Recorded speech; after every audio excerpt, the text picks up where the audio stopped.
반갑습니다. 고순호입니다. 네팔 인도기행 25번째 시간입니다. 지난 시간에는 프라와를 순례하였습니다. 이 시간에는 소카모니 부처님과 가장 인연이 깊었던 곳 중에 하나였던 코살라국의 수도 사위성을 찾아보도록 하겠습니다.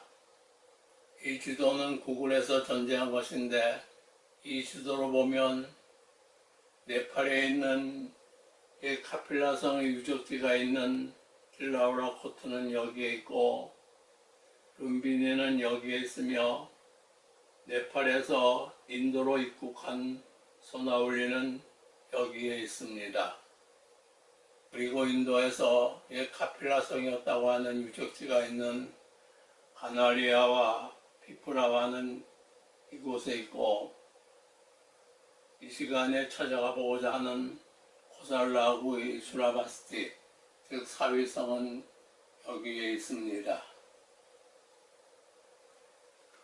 이곳 피프라와에서 수라바스티까지는 직선거리로는 100km가 조금 넘을 뿐입니다. 하지만 이곳을 가보면 제법 시간이 걸립니다. 수라바스티는 강 이남에 있는 도성이었습니다. 그러므로 강을 끼고 발전해왔던 도성이라고 볼 수 있을 것입니다. 이 구글 지도에는 현재 강의 이름이 넵티강이라고 나와 있습니다.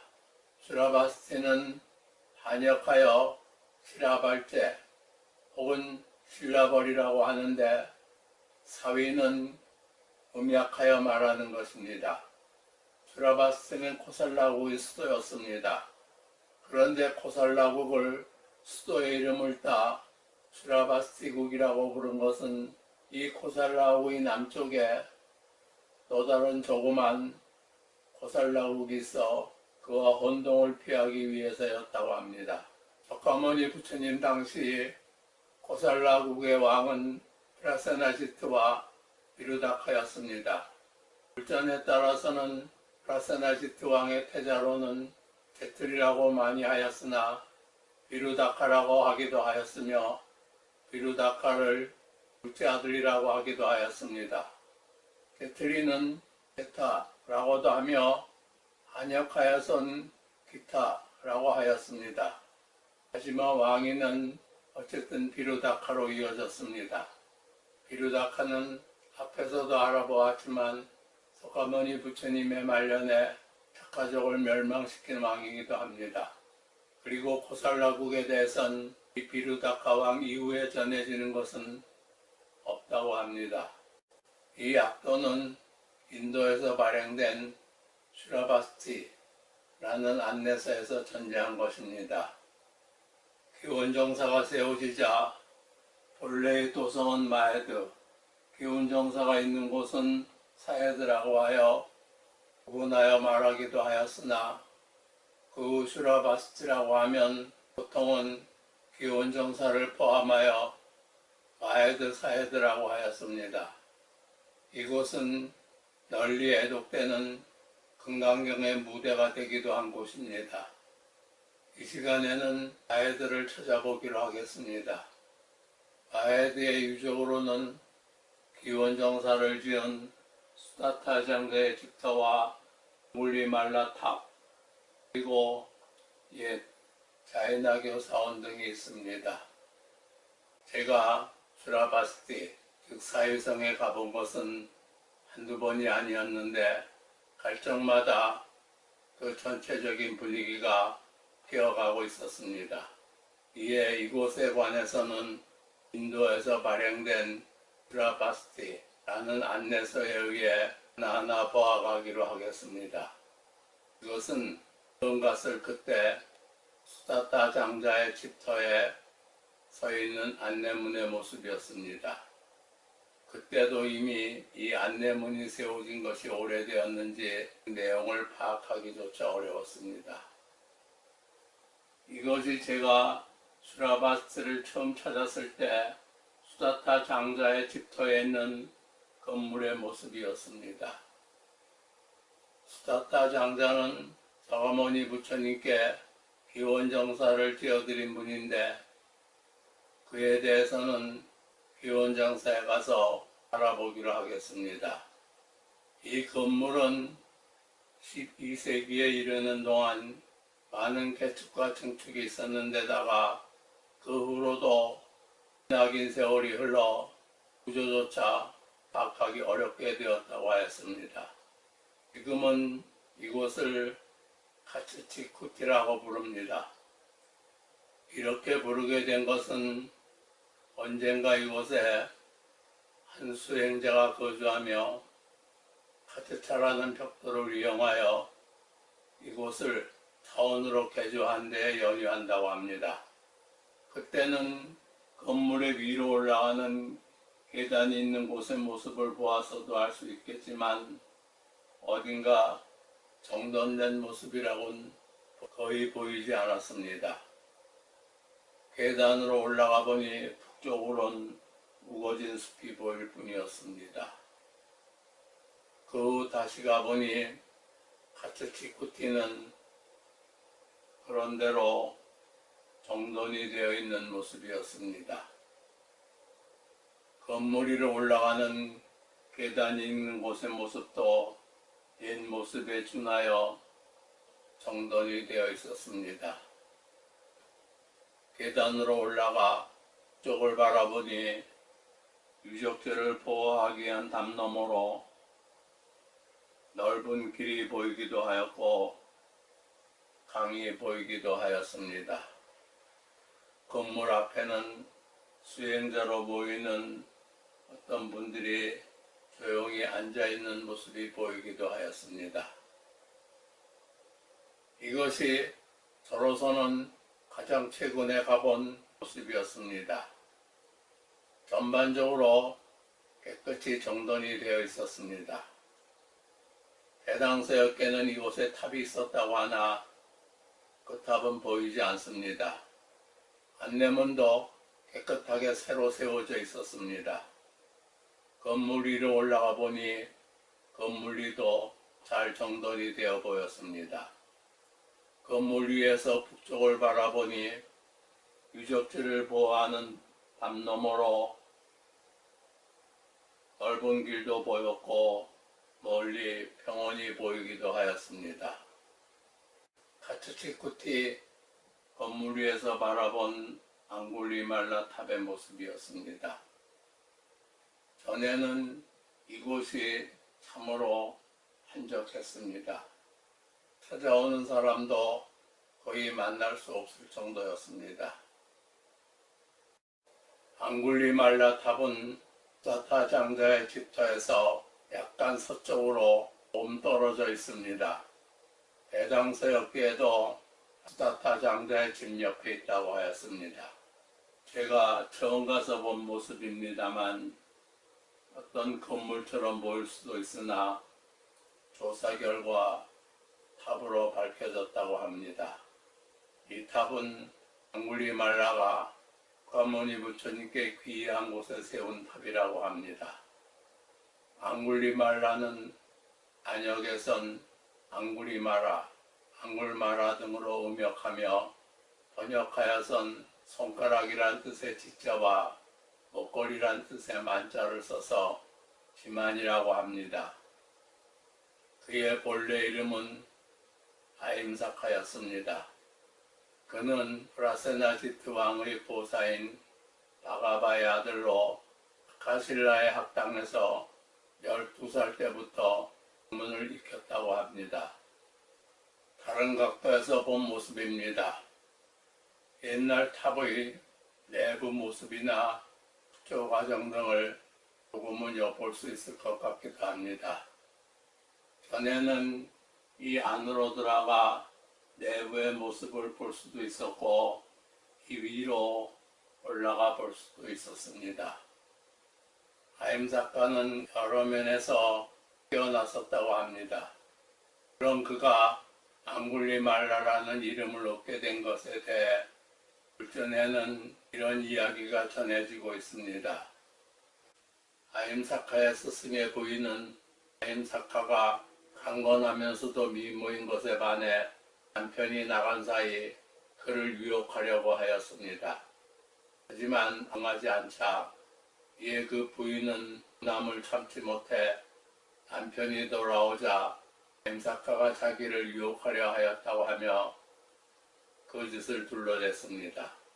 스승은 처음에는 자기 부인의 말을 믿으려고 하지 않았으나 나중엔 결국 부인의 말에 넘어가 아임사카를 파멸시키고자 하였습니다.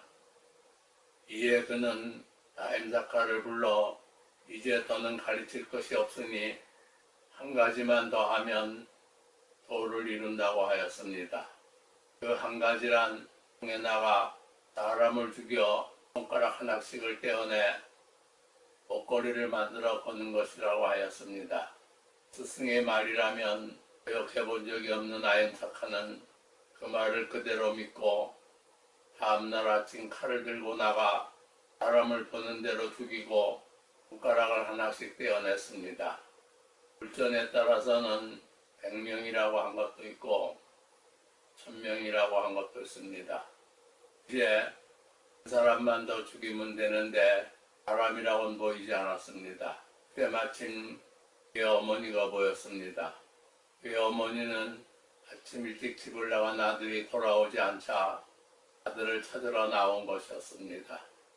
아임사카는 자기 어머니를 보자 잠시 머뭇거렸습니다. 하지만 순간 도를 이루기 위하여서는 어머니도 할 수 없다는 생각에 사로잡혀 그의 어머니 쪽으로 향하였습니다. 그때 그의 앞을 막으신 분은 석가모니 부처님이셨습니다. 이에 그는 석가모니 부처님께로 향하였습니다. 하지만 있는 힘을 다 써보았으나 접근조차 불가능해 쳐버릴 수밖에 없었습니다. 이에 주님의 말씀을 듣고 결국 아임사카는 칼을 버리고 무릎을 꿇었습니다. 이에 석가모니 부처님께서는 그를 데리고 기원정사로 돌아가셨습니다. 이렇게 브라사나지트 왕이 나를 이끌고 왔으나 자초지정을 듣곤 그대로 돌아갔습니다. 그 후 사람들은 그를 사람을 죽여 숟가락을 끊어 목걸이를 만들어 걸려고 하였다고 하여 이름 대신 앙굴리말라라고 불렀습니다. 하지만 앙굴리말라는 주님의 가르침에 따라 열심히 수행을 하여 나중에는 아라한이 되었습니다. 탑 위에 올라가 본 모습입니다. 이것은 비트로의 추락을 방지하기 위해 쳐놓은 난간이고 여기는 카츠치쿠티입니다. 옛 유적들을 바라보고 있으려니 옛 유적들은 푸른 숲 속에서 그대로 숨쉬고 있는 것을 느끼는 것 같았습니다. 이 탑은 현재 남아있는 부분만 보아도 남북으로 21.6m라고 하니 본래는 상당히 컸을 것입니다. 그리고 이 탑은 바퀴쿠티라고도 부르는데 이렇게 부르게 된 것은 한때 회교도들이 이곳을 주거지로 사용했던 것에서 기인하는 것 같다고 합니다. 근자에는 이 탑을 보호하기 위하여 주위에 철조망을 둘러놓았습니다. 비단 이곳에만 둘러놓은 것이 아니라 유적을 보호하기 위하여 여러 곳에 철조망을 둘러놓았습니다. 이 모습은 제가 가장 최근에 이곳을 찾았을 때 본 모습인데 많은 사람들이 찾아오고 있었습니다.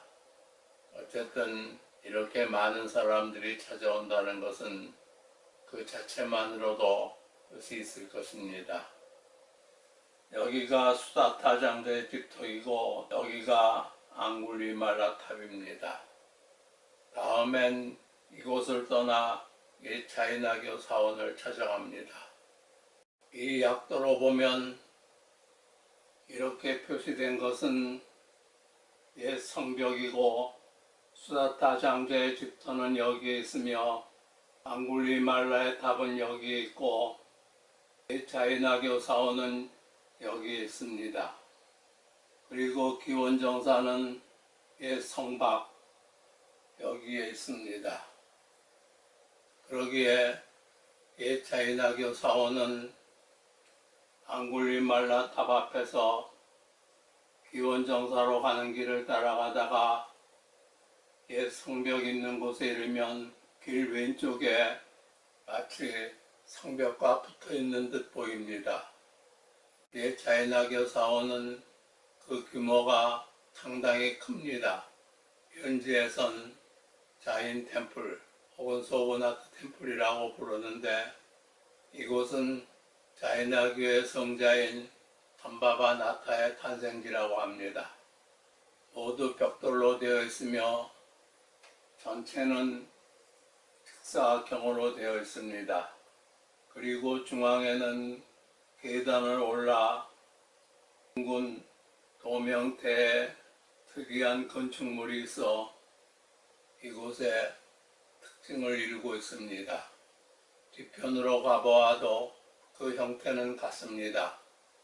단지 이 둥근 돔의 뒷면이 보여 그쪽이 쪽이라는 것을 뒷감할 뿐입니다. 이 둥근 돔은 회교식이라고 합니다. 따라서 이 돔은 언젠가 회교도들이 이곳을 주거지로 사용하였을 때 변형하였을 것이라고 봅니다. 이곳에는 이런 유적 외에는 특별히 찾아볼 곳은 없습니다. 사원의 앞에는 옛 성벽을 가로질러 기원정사 쪽으로 가는 길이 나 있습니다. 이쪽에서 본 모습입니다. 옛 성벽은 모두 이렇게 풀로 덮여 있습니다. 다른 곳을 보아도 마찬가지입니다. 고살라국, 즉 사유국은 석가모니 부처님 당시 16대국 중에서도 강가강, 즉 겐지스강 이북에서는 가장 큰 나라였으며 이곳 슈라바스티, 즉 사위성은 그 수도였으나 인유족들은 그 역사도 잘 알려지지 않은 채 이런 모습을 보이고 있을 뿐입니다. 슈라바스티 마에드에서의 일정은 이것으로 끝내고 다음엔 기원정사를 찾아갑니다. 이 시간은 이에서 마치겠습니다. 이 영상을 구독해 주시고 시청해 주시는 모든 분들께 고마움의 마음을 전합니다. 보다 많은 분들이 구독하고 시청하도록 널리 공유해 주시기 바랍니다. 다음 시간 기원정사에서 뵙겠습니다. 고맙습니다.